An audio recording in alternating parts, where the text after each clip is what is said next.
नमस्कार. दरवर्षी आषाढी वारी म्हटलं की हातात टाळ, मृदुंग व मुखामध्ये ज्ञानोबा तुकारामांचं भजन करीत पैल पंढरपूरकडे जाण्याकरिता वारकरी मात्र तत्पर असतात. दरवर्षी महाराष्ट्रातल्या कानाकोपऱ्यातून लाखो व हजारो वारकरी पंढरपूरकडे जातात. पण मुख्यतः या वारीमध्ये पालखी सोहळ्याला खूप महत्त्व दिलं जातं. कारण की आळंदी येथील ज्ञानेश्वर महाराजांची पालखी सोहळा हा खूप प्रचंड व पाहण्याजोगा असतो. दरवर्षी हजारो व लाखो भाविक या सोहळ्याला येतात. यामध्ये प्रामुख्याने शेतकऱ्याची रानातली कामे असले तरी लेकरा बाळांचा विचार न करता रानातली कामं सर्व सोडून संसाराला मागे ठेवून आपली पिशी बांधून सर्व वारकरी व भाविक या सोहळ्यामध्ये येतात. असं म्हटलं जातं की संत तुकाराम महाराज यांची पालखी सोहळा देहूमधून तर संत ज्ञानेश्वर महाराजांचं पालखी सोहळा आळंदी येथून दरवर्षी पंढरपूरकडे जात असतो. पण या पालखी सोहळ्याचे महत्त्व काय आहे? हा पालखी सोहळा कधी सुरू झाला व संत ज्ञानेश्वर महाराज यांच्या पादुका पंढरपूरकडे नेण्याची सुरुवात तरी कोणी केली व दरवर्षी संत ज्ञानेश्वर महाराजांच्या पालखी प्रस्थानाच्या टायमाला ज्ञानेश्वर महाराज यांच्या मंदिराचा कळस का हलतो, या सर्व गोष्टी आपण या व्हिडिओमध्ये पाहून घेऊया व पालखी सोहळ्याचा संपूर्ण इतिहास आपण आज जाणून घेऊया या व्हिडिओमध्ये. तर व्हिडिओ पूर्ण पहा व इन्फिनिटी मराठीला सबस्क्राईब नक्की करा. तर चला पाहूया पालखी परंपरेची सुरुवात कशी व कोणी केली. श्री विठ्ठलपंत कुलकर्णी म्हणजेच ज्ञानेश्वर महाराज यांचे वडील दर महिन्याला पंढरपूर येथे विठ्ठलाच्या दर्शनासाठी जायचे. त्यांच्यानंतर ज्ञानेश्वर महाराज व त्यांच्या 4 भावंडांनी ही परंपरा पुढे अखंडित सुरू ठेवली. पण जेव्हा ज्ञानेश्वर महाराजांनी संजीवन समाधी घेतली त्यानंतर ही परंपरा बंद पडली. पण ही परंपरा बंद पडल्याचे जेव्हा श्रीमंत हैबत बाबा अरफाळकर यांना दिसले तेव्हा त्यांनी ही पुन्हा सुरू करण्याचं ठरवलं. श्रीमंत हैबत बाबा अरफाळकर हे ग्वाल्हेरच्या शिंदेच्या दरबारातले सरदार होते. त्यांनी पालखी सोहळ्याला एकदम शिस्त लावून दिली. चोपदार, शिस्त आणि अश्वाचे स्थान हे त्यांनी सुरू केलेलं. त्याचबरोबर वारकरी व भाविक जेवढे सोहळ्यामध्ये येत आहेत त्यांना सर्वांना जेवणाचं व राहण्याची सोय ही सुद्धा त्यांनीच केलेली. आषाढी एकादशी निमित्ताने जी पालखी सोहळा होतो त्या सोहळ्यांमध्ये हैबत बाबा यांचं खूप मोठं योगदान मानलं जातं. कारण आज ज्ञानेश्वर महाराजांच्या पालखीला महाराष्ट्रातील सर्वात मोठा शिस्तबद्ध सोहळा म्हणून पाहिलं जातं. दर वर्षी आषाढ महिन्यामध्ये आषाढी वारीच्या 17 ते 18 दिवस अगोदर दिंडीची प्रस्तावना आळंदीमधून होते.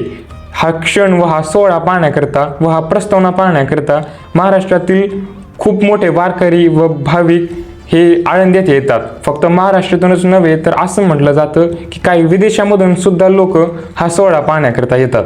सोहळ्याचा दिवस उजळतो.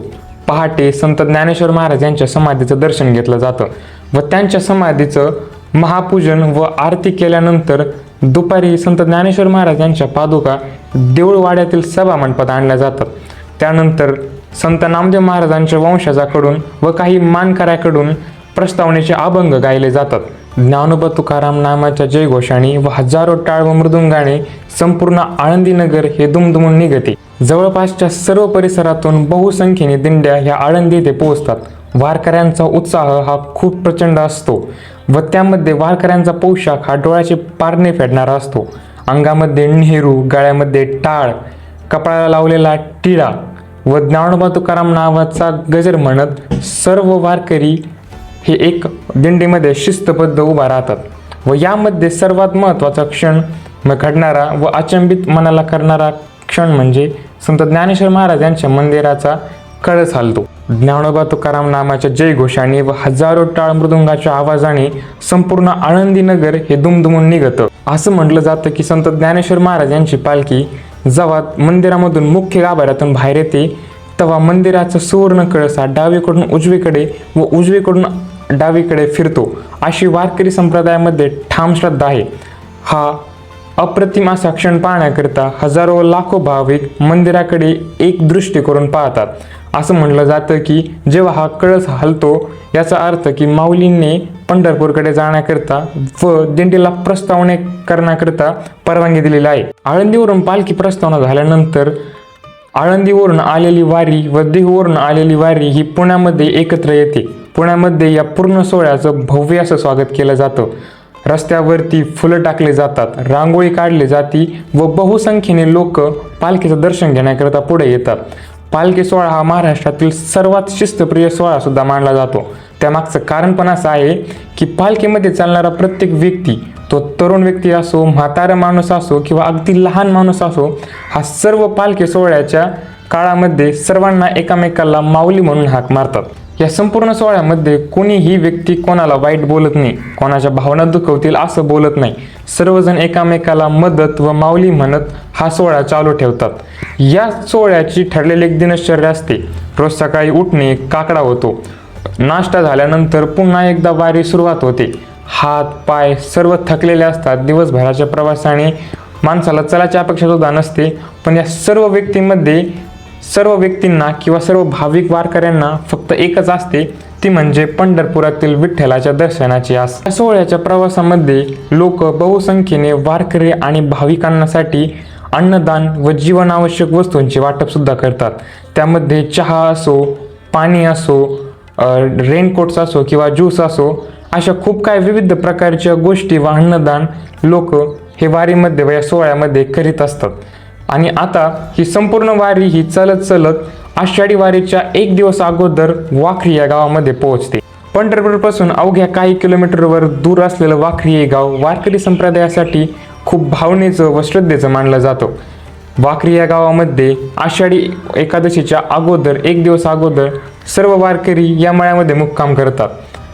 खूप दिवसाचा प्रवास, अंगामध्ये असलेला थकवा आता इथे येऊन शांत होतो व सर्वांच्या मनामध्ये आषाढी एकादशीच्या दिवशी चंद्रभागेच्या स्नान व विठ्ठलाच्या दर्शनाची आस लागते. त्या दिवशी सर्वजण हरिपाठ, भजन, कीर्तन व प्रवचन सुरूच ठेवतात. या दिवशी खूप उशिरापर्यंत कीर्तन व भजन गायलं जातं. टाळ, मृदुंग व संपूर्ण जल्लोषाने वाखरी हे गाव दुमदुमून जातं. दुसऱ्या दिवशी म्हणजेच आषाढी एकादशीच्या दिवशी सर्व वारकरी व सर्व दिंड्या पालखी सोहळा हा पंढरपूरमध्ये येतो. खूप दिवसांचा प्रवास, लाखो पावलं, हजारो अभंग आणि विठ्ठलाची लागलेली आस आता खूप जवळ असते. सर्व वारकरी एकत्र येऊन पूर्ण पंढरपूर नगरमध्ये प्रदक्षिणा घालतात. ज्ञानोबा तुकाराम नावाच्या जयघोषाने पूर्ण पंढरपूर दुमदुमून जातो व सर्व वारकरी चंद्रभागेमध्ये स्नान करून वारीला लागतात. तासोना तास वारीला उभा राहून जेव्हा वारकरी विठ्ठलाचा चेहरा पाहतात तेव्हा त्यांच्या डोळ्यातून मात्र नक्की पाणी येतं. विठ्ठलाचं दर्शन घेतात व मंदिराच्या बाहेर येऊन मंदिराच्या कळसाचं दर्शन घेऊन मी पुन्हा एकदा पुढच्या वर्षी वारीला येईल असं विठ्ठलाला आश्वासन देतात व आपल्या संसाराची वाटचाल पुन्हा चालू ठेवतात. तसा तुमचा वारीमधला काय अनुभव आहे कमेंटमध्ये नक्की सांगा व व्हिडिओ आवडला असेल तर सबस्क्राईब नक्की करा. धन्यवाद.